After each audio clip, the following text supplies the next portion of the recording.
Ooh, there we go. Sorry about that. Connection went out. Yo, Ash, come back, bro. Pardon self. My connection went out. IG trying to stop a good thing going here. You ain't gonna stop us, IG.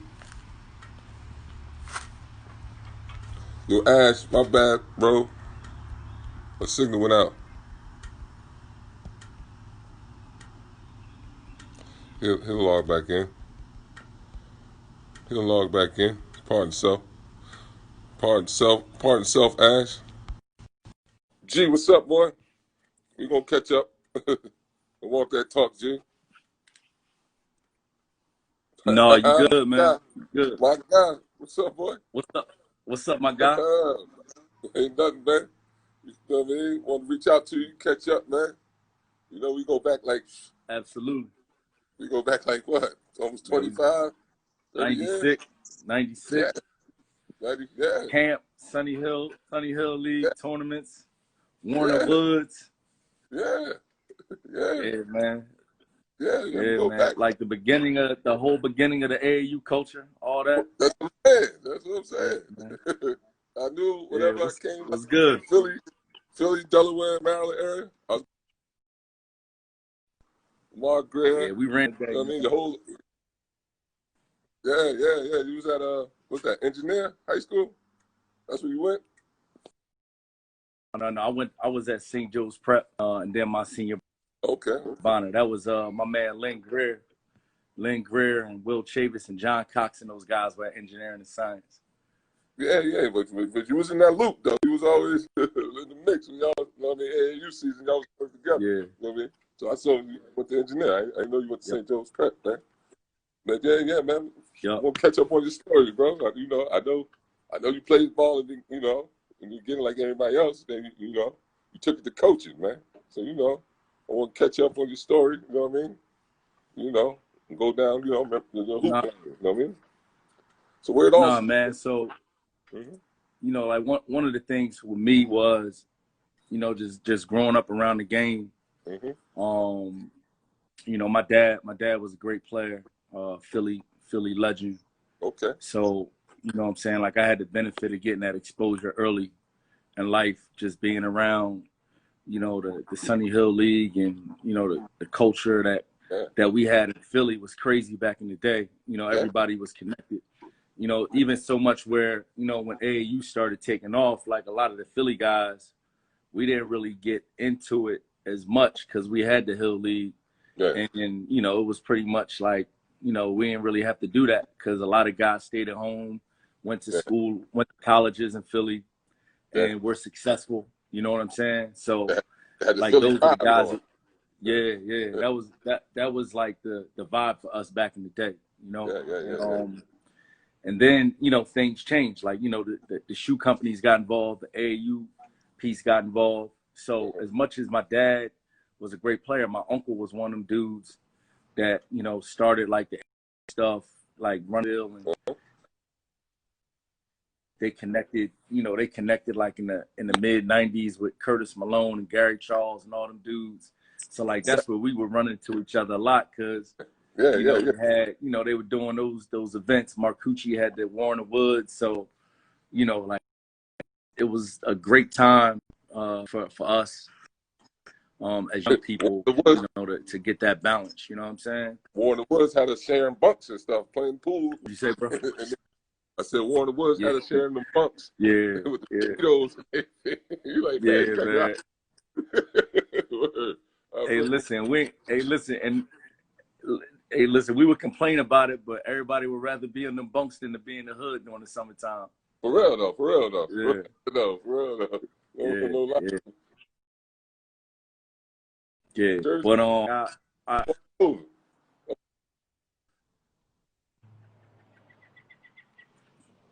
I couldn't hear you, bro. What you said? No, I said it was some good teams down there back down there. As I look back on it, it was like, yo, they was ahead of their time with that. Like, I don't know Yeah, if it's man. still on today. It was no nights off back then, man. It was no nights off because, I don't know about for you guys in Jersey, like you guys always had strong teams. I remember you played with Newark Rams, right? That was one of your squads you ran with. Yeah. And you had to make the teams you played for. You know what I'm saying? Like you had tryouts and like people would get cut. You know what I mean? It was never like, all right, I'm just on a squad. You know what I'm saying? Yeah. My man Mark Rashad on here. Yeah, Do you hear me now? What's up, brother? You had your time, Mark. So, crazy story. You know, like Mark and I, we were working hoop group camp together, and that's really when I started getting into coaching, like right after I finished Drexel. So, you know, I went to Drexel. I played at Drexel for 2 years, and then, you know what I'm saying, I got into coaching, you know, and just like the normal stuff, man, just, you know, working as a camp counselor and, you know, just doing what everybody else is doing, just trying to find my way through the business, right?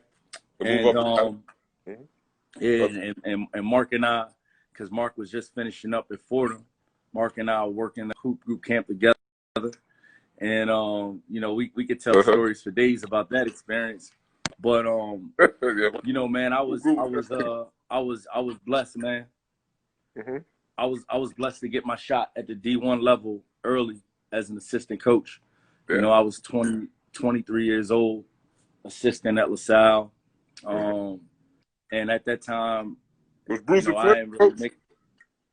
John Giannini was our coach. Okay. At the time, yeah. Bruiser was recruiting me to LaSalle. So Bruiser was our coach at Drexel. He was our coach. He was our coach at Drexel. Yeah. So I left from underneath Bruce's wing, and then I was able to get on at LaSalle, right, and work for Dr. John Giannini. And at the time, you know, we didn't have any grad assistants, video coordinators, or any of that. Yeah. It was just 3 assistant coaches and an ops guy, and you know, it was one of those things for me where like I got a chance to do everything, man. Video, check classes, like all the stuff that, you know, you have all the manpower in the world now with guys in these Division I programs. I got a chance to get on there and just kind of learn the ins and outs of the business at an early age. You know what I'm saying? What's up, my guy? My man, J Mark. Yeah, they're checking in on you, man. You hot out here. Yeah, my guy's checking in. You know what I'm saying? It's all love. Yeah. They know what time it is. Yeah. So, so your first assistant gig, how long was you there? I was there for 4 years, man. And you know, we got opportunity to rebuild. You know, our first year we had like 7 scholarship players, so I had to do more practicing than coaching. You know what I'm saying? So that goes without saying. Which was a benefit at the time. You know what I'm saying? And you know, I formed a great bond. Like some of my favorite players that I ever had a chance to coach on some of those early LaSalle teams I coached. My man Justin Martin says, Xavier in the building. We're gonna get to you. We're gonna get to you next, man. We're gonna get to you next. Everybody want their shot, man. Everybody want their shot, man. Nah, man, they gonna get it, man. You know, it's love day with me. Yeah, always love, bro. Yeah, but yeah, man, I was there for 4 years, and then, you know, after my 4 years, I actually went back to Drexel to work with Bruiser, and that was, you know, for me, you know, I felt like it was. What was the assistant he had from New York? That was the one that was doing recruiting. Tony Childs. Tony Childs. Yeah. He come to my house. Yeah. He came to my house a few times. Did he? A JUCO. Yeah. He wanted Tone is a beast, man, on the recruiting tip, man. Tone came to my hood. He's a great coach. He came to my hood and talked to me on my phone, like yo, you're supposed to be on. Yeah, Tone ain't worried about that, man. He's from the Bronx, man. Like, his name, Tone don't mind stepping in no hoods, nowhere. Yeah, he knew I lived right by Seton Hall, and he caught me right in that area. I'm like, yo, what's this coach going on? It was funny though. I remember that. Yeah. Tone is heavy, man. Yeah. Tone is heavy. He gave me my pass from New York. Is he at Indiana now? Bruiser is at Indiana now. Oh, okay. Yeah. Bruiser an assistant at Indiana now. Okay. So, yeah, man. So, you know, 4 years at at Drexel. Had a chance to coach some really good teams there. You know, we had a special season. In 2012, we won the Colonial regular season. We ended up, you know, we had the longest winning streak in college basketball that year. We had like a 20-game win streak, and ended up losing to VCU in the conference championship game down there. That sounded like it was a battle with Shaka Smart, wasn't it? Yeah, that was a battle with Shaka, and we actually we didn't make the NCAA tournament after running through our league, having a 20-game winning streak, and then lost, and then we got snubbed in the tournament, and then that following season, shout out to my man J Mart. I stepped outside of Philly, man. I got outside of my comfort zone and went out to Xavier for a year, and had a chance to work with Coach Chris Mack and those guys out there. Coach my man J Mart, you know what I'm saying? Made sure he was in study hall, you know what I'm saying? Make sure he had his books in his backpack and all that. J Mart know what it is. David, that's Cincinnati right there. That was Big East, right? Yeah, we were in the A10. It was my only year as Xavier was Xavier's last year in the A10 first, and then the following year they went to the Big East. Okay. So you stayed 1 year at Xavier. Yep. Where you go after Xavier? So after Xavier, you know, like after the season, I got a call from Coach Wright. You know, just talking about, you know, the opportunity that he had on the staff, and wanting me to come and be a part of it. He felt like it was a good fit because we'd known each other for a long time. Like Coach actually recruited me a little bit at Hofstra when I was coming out of high school. So we had a relationship. His first job as an assistant was at Drexel. And Philly's such a small world.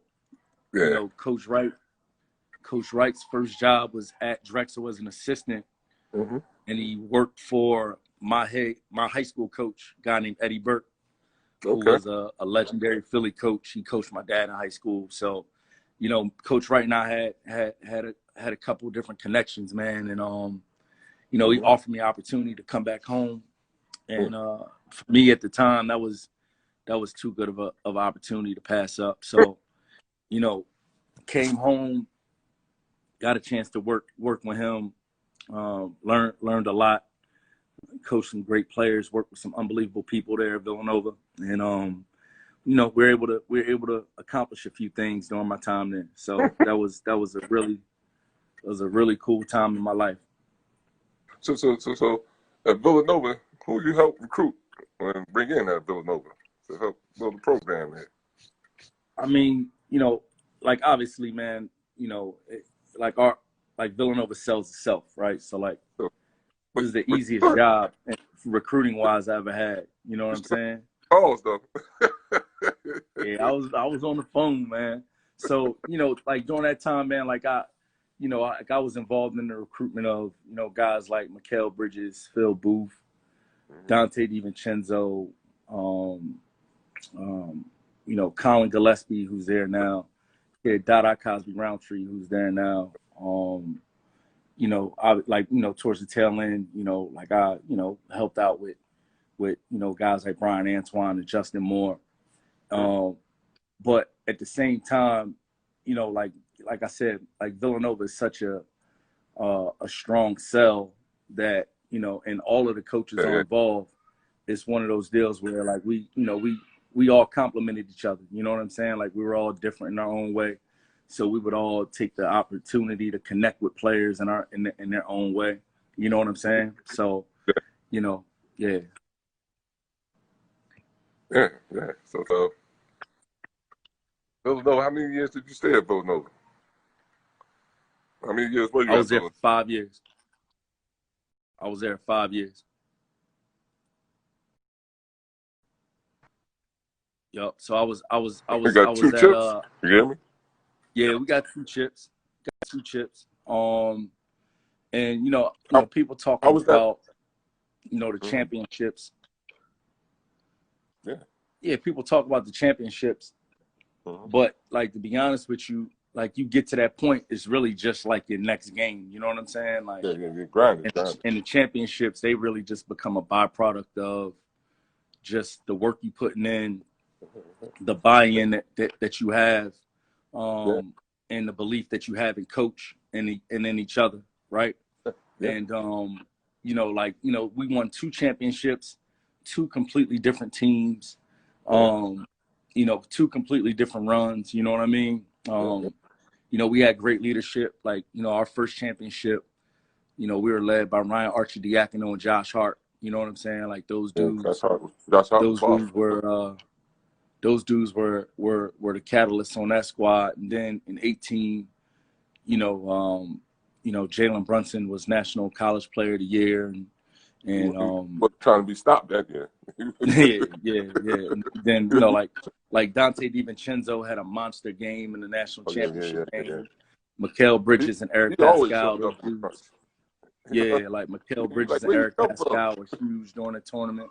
You know, I thought Omari Spellman for that team was really the difference, you know. Because, you know, he was, what'd you say? He was in a prep school in Connecticut, wasn't he? Spellman? Yeah, he was at St. Thomas More and McDuffie for a minute. Yeah, he played with my boy Mike Gay. He was at St. Thomas More. Yeah. So Big O, in my opinion, he was the difference because you had a 5-man that could step out and shoot the 3, and that was a tough cover for a lot of teams. And they wasn't ready for that. Yeah, but my favorite Villanova player, man, was Phil Booth during my time there. Primarily because he just, you know, he had a lot of adversity, man. Just, you know, knee situation, had to recover back from that. Like, people don't realize as a sophomore in the national championship game, he had 20 points off the bench. Like, that's crazy. You know what I'm saying? Like, people don't talk about that. He's probably one of the most, like, underrated dudes that come out of Villanova during my time there. But, you know, like, that dude was solid as a rock, man. Yeah. Kyle Cuff checking in, St. John's. He said y'all got him in shape, man. Yeah, he did get in shape, man. Cause I'm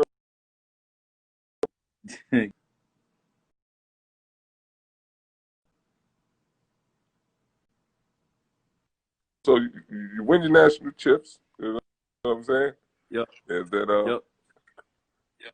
then, so when you get offered the opportunity, was it a hard decision for you to leave Villanova, or you was ready? Nah, it was one of the easiest decisions I had to make in my life, man. Oh, you was ready. You was ready to be head coach.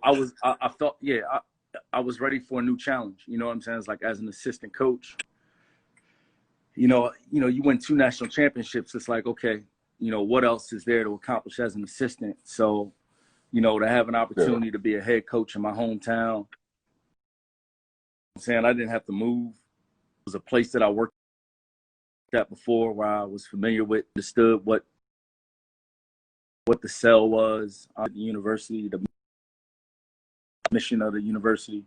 And I felt like it was a good fit. You know what I'm saying? Just to have an opportunity to be back in the city, and I have a great deal of respect for on the mat. You know, that was too much of a almost a dream come true for me to pass up. Man, I can imagine being a head D1 coach in the city you was born in, played in.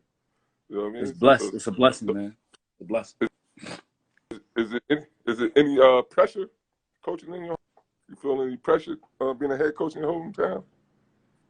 Well, you know what, man? I just put the pressure on myself more than anybody. It's not any outside pressure. You know, just coming from. You know, good pressure. You know what I'm saying. Not pressure to where. Good pressure. You know? I mean, no, it's all good pressure.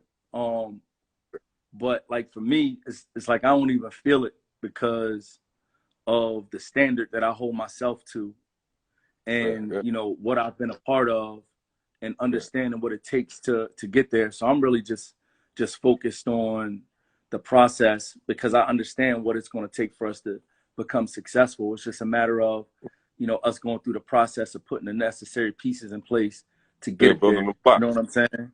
Yeah, And I got all the support that I need, from the Philly community, from the administration at LaSalle.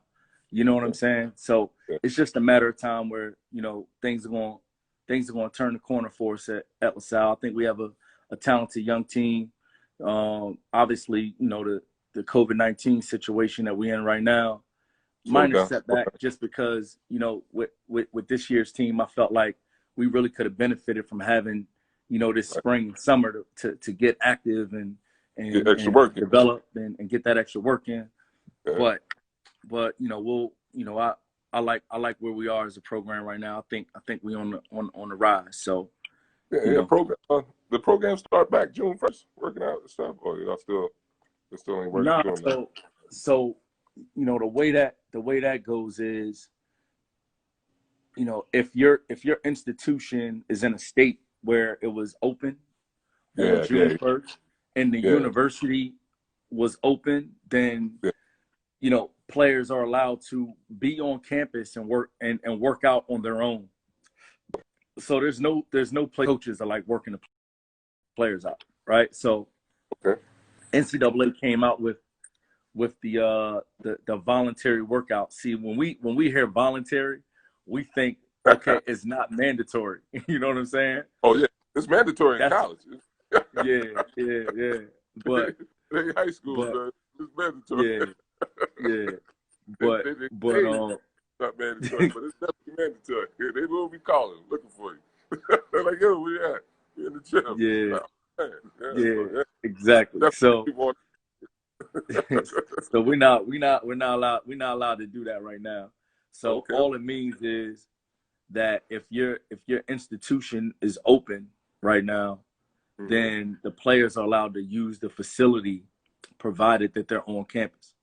So right now, Pennsylvania still the state of Pennsylvania. So we actually just moved to the yellow phase on Friday. So right now our university is in the process of coming up with a plan where we can gradually get some guys back on campus to work out. And it's primarily going to be our local guys, because right now there is no summer school. Like, all summer school is online. So the university has to come up with a comprehensive plan so that, you can just figure out what social distancing guidelines you're going to put in place. Because even though we're in yellow, you still got to use masks. You still got to social distance adequately, giving people 6 feet of space and so forth. You can't just have everybody just flooding campus and really have any type of control over the situation. So, our administration at LaSalle, they're figuring out what makes the most sense for us. I'm just trying to get my guys back in the gym. So, we're just waiting patiently. But the good thing is, we're in Philly, so I think, guys are finding a way now to get in the lab and get some work in. Philly, somewhere on the court getting it in, man. Philly, they finding the gym somewhere, bro. The dudes ain't just sitting around not playing. Yeah. Somebody gonna open the gym quietly and get it in. So they ain't gonna tell you, coach, but they somewhere open. Count on that. Hey, listen. I'm not mad at it. I'm not mad at it at all.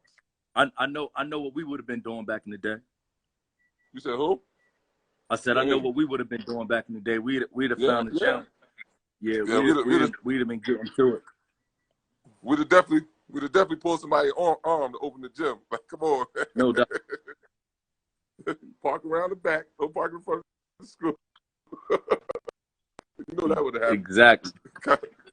Kyle, you know what happened too, bro. You know somebody would pull somebody's arm to open the gym to get it in. Everybody home too. Ain't nobody sitting. But yeah. No doubt.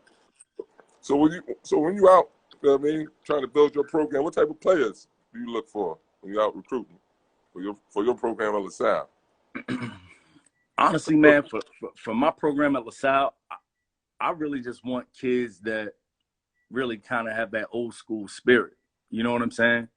Because the one thing about us at LaSalle, is like, we're not one of them spots got, the fancy arena with all the facilities. So like we need a kid that really doesn't care about that, who really just wants to come and play for a coach that's going to love him, that's going to care about him and develop him, right? You know, like we say that the thing that we could separate ourselves with at LaSalle is player development.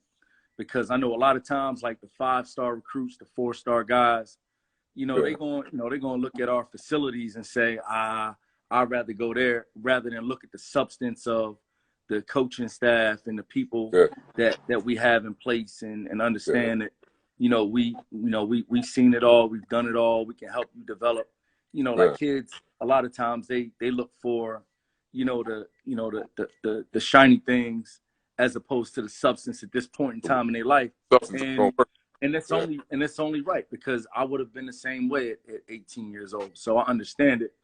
So the kids that we do get that are willing to come in and be coached hard and challenged and pushed, we got a great infrastructure in place, man. We got a bomb strength and conditioning coach.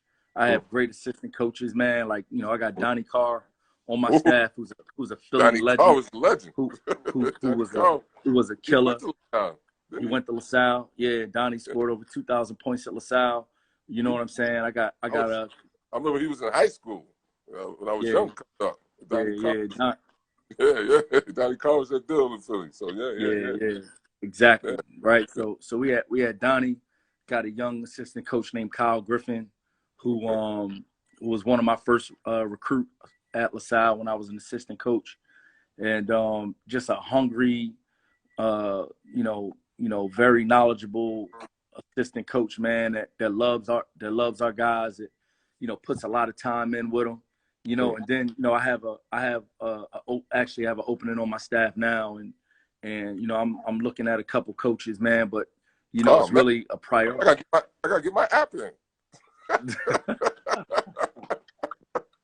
Yo, we can do a live interview right now. Yeah, you know, I can bring you up the turnpike. Yeah, man. So, you know, I got a couple guys that I've been talking to, man, really, you know, just taking a priority in like the player development piece, because that's such a huge component to what these young people are used to now. Like, everybody has a workout guy, everybody has a trainer, everybody has people that they trust can help them get to the next level. And you know the individual that I bring in, man, like they're going to be A1 in that regard. So, you know, that's one of the things that we're looking at. Okay. Yeah, man. Yeah, man. You know, we love the turnpike too, man. You know that. I love coming up the turnpike, man. I figure at LaSalle, between Philly, Jersey, Delaware, New York, and the DMV, I don't gotta go far. Yeah, that's your base. You ain't go far, man, because everybody ain't 4 or 5 stars in them areas. You know what I'm saying? So no doubt. There's definitely a lot of players that no doubt in them areas. So you definitely ain't gotta go far. You recruit them areas. You know what I mean? Delaware, Jersey's loaded. You know, New York loaded. It's Pennsylvania. You know, Pennsylvania got gyms. So that's a big state. So you definitely ain't gotta go there within them 5. You know, if you do, you know what I mean, you're working hard and you're supposed to. Yeah, like if you look at our roster now, you know, it's pretty much all that area. You know what I'm saying? So, you know, we believe that if we do a good job of just covering home base and base just Philly, but you know, anywhere where you're in driving distance, then, Philly, you know, we should be in good shape. Ain't no difference between Jersey, Philly, Delaware. That's all right there, man. It takes 5 minutes. You're in a different state, man. You right across the bridge, Delaware, going to Wilmington, going to Camden, right across the bridge from Philly. You know what I'm saying? So it ain't that hard. Yeah. I mean, you just got, you know, the right team, right people. You know, you know what you're doing. Yep. You know how to get it, man. Trying to make it happen, man. You know what you're doing, man. You want to be where you at. You didn't know what you was doing, man. You know what I'm saying? So, you know, it's an honor for me to catch up with you, man. It was just like, you know, we go back, like, you know, know what I mean? I remember we was at St. Pat's one day. It was like my first time seeing Yeah. you in a minute. I'm like, Ash, what you doing here? That's what you told me. You was at Villanova. I'm like, oh, man. You know what I'm saying? We was at, what was that, Roadrunners Gym? And you was checking out somebody on the St. Pat's bar. Yeah. I remember that. My first time catching up with you in a while. You know what I mean? It was like, wow, Ash. You know what I'm saying? Man. That's Go my way back. antennas. My antennas was on. I'm like, what? Like, man, I gotta get this coaching thing, man. That's what I mean. That's when I really jumped into it. You know what I'm saying? After I walked in that gym that day, but you're like, wow. Like, you balling ass, man. Yep. So yeah, man. I definitely been watching your success. You know what I mean? And building as you build it up. You know what I mean? So I know LaSalle is definitely about to be on the rise with you. You know what I mean? You ain't done yet there. So I see y'all making some noise. You know what I mean? In the next couple of years. You know what I'm saying? Because I know you're gonna get them recruits that you're looking for, and they're gonna ball for you. Yeah, man. Yeah. And then Philly gonna be behind you. And it's gonna be a monster out there. So I definitely look forward to seeing LaSalle take off in the next two years, year or two. You know what I'm saying? Because as you said, your team might be ready this year, right? Hey, man, listen, I'm not going to sell my guys short, man. I know what they've been doing during this time off. I know you're modest, Ash. You ain't really walking that talk today. You trying to be modest on me? Nah, man. It's one of those things for me where, I don't really like to do a lot of talking. Yeah. I know. Yeah, it's kind of let our work speak for itself. You want to sit back and crack that smile at the end of the game. You're like, yeah. Yeah, I know you, Ash. I know you. And I'm just waiting for that opportunity. It hasn't come yet. I'm still waiting for that opportunity. It's gonna come, bro. We still grinding. Yeah. You know how to win. You know how to win. You know what I mean? You've been winning a long time, so it's gonna come. It's gonna happen. You know what I'm saying? No doubt. I see you winning the Coach of the Year in that conference soon. You know what I'm saying? I already see it. You know what I mean? You see it too. You know what I'm saying? But you can't say it. Hey, man, lot of great coaches in our league, man. I think our league is probably the most underrated league in the country. And one thing, I got a tough league right there. That's a tough league. Yeah, man.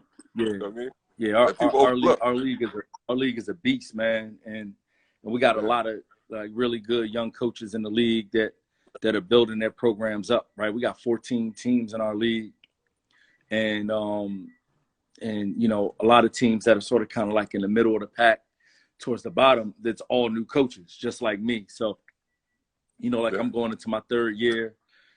Jamie and Christian at GW is going into his second year. Billy Lang is going to his second year at St. Joe. Matt McCall is going into year 4 at UMass. So you got a lot of young coaches, man, that are really going to elevate their programs over the next couple years, and it's going to be really cool to watch. Ty Garland, what's up, baby? We got my man Ty Garland on live. What's up, everybody? LaSalle legend, man. Southwest Philly, Florida. You know what I'm saying? 2013. Yeah, 2013. LaSalle 316 tournament squad, man. Okay. What's up, fellas? What's up, man? Yeah. We get Ty on here. He really gonna talk that talk. That's what he do. You from Philly? Yeah. You know, man. Philly guys definitely welcome up on here. Philly guys, that's my guy. Definitely welcome. I want some more Philly guys to come up on here and tell this story, man. You got Rasheed Wallace. You had Marvin O'Connor, Ben Greer. Philly had a lot of hoopers, man. Rasul Butler. And I don't think people talk about Philly. Yeah, Rasul Butler. Eddie Griffin, you know what I'm saying? Eddie Griffin. Philly had a lot of hoopers, bro. I don't think people really understand the culture of basketball in Philadelphia. Because, you got New York, they talk about Jersey. But they don't, they talk about Philly, but I don't think Philly really get the respect they deserve for basketball. Yeah, I mean, it's one of those things where that's a hard conversation to have. Because then once you start really getting deep, like you just listen to all those names you mentioned, like you look at Philly, and then you look at some of these other spots, and then you say, damn, Philly's had a lot of dudes who Philly got a lot of hoopers, bro. Like yeah, man. You got, you know, you got to really know you know, Philly. yeah, you talk about a guy like John Salmons, who had a long NBA career. You know what I'm saying? You know, yeah, Plymouth White Marsh, yup. He had the big, big boy. He had Big Gene Shipley with him. Yeah, we played them when they was in high school. We played them. I remember them. We played them at Lehigh at the hoop group tournament. The hoop group event. Yeah, and Kobe came to the game. Kobe was there because he was cool with my man Shot. Yeah. So he was at the game. That I remember we played them that weekend out there in Lehigh University. Yeah. So I remember John Solomon. Yeah, and while I'm on here, man, I just want to, just say rest in peace to Bean and Rasul and Eddie Griffin, man. Three Philly legends, three guys that I was, extremely close to. You know what I'm saying? But like, those three guys, man, those dudes could be on Kobe definitely on the Mount Rushmore of basketball period, in my opinion. But definitely, up there, either one or two with Wilt Chamberlain in the Philly, the Mount Rushmore Philly basketball. Yeah. Wilt Chamberlain's definitely from Philly. I forgot about that. Yeah, that's what I'm saying. It's crazy that people talk about it, but people don't mention it because they don't know. Like, as he mentioned, New York, Chicago, all the other cities. But Philly got some hoopers, man. I can't. If you really do your research, Philly right there. Philly right there, man. I got a plug for my city. Yeah. Nah, I respect Philly basketball. You know what I mean? Because when you get out there, it's gonna be hard. It's gonna be scrappy, and dudes ain't gonna back down for you. You're gonna be like, oh man, we got a game today. Especially if they know you from out of town. Philly's gonna bring it to you. So yeah. Those good times, man. It was good times playing against you guys out there, man. So it was an honor, man. Catching up with you, man. Talking your history and everything, man. Absolutely, Rod. Appreciate you, man. Yeah, man. I gotta check back. Let's do it. Let's do it again soon. I gotta get you up to Philly to come check us out, man. Oh yeah. I'll be in that area. My little nephew, he out there in Delaware, man. So I'll be in the area. So I definitely gotta come through and check you, man. He right there now. Phone call away, bro. Just holler at him.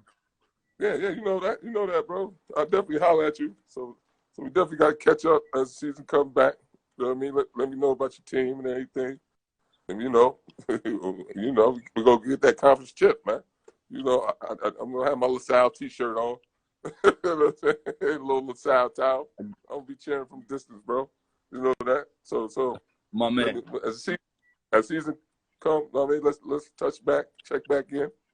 You know what I mean? Walking through your program, you know what I'm saying? Bring us an inside scoop. you know how we do, bro. Absolutely. I got you. I got you covered, bro. Yeah, it was an honor, bro. Catching up with you, man. Let's do it again sometime, bro. Yeah. All right, no doubt, man. All right, have a good one, bro. Peace. Yeah, enjoy your day, man. Stay safe out there, bro. All right, you too, man. Yep. All right. Later, bro. Later.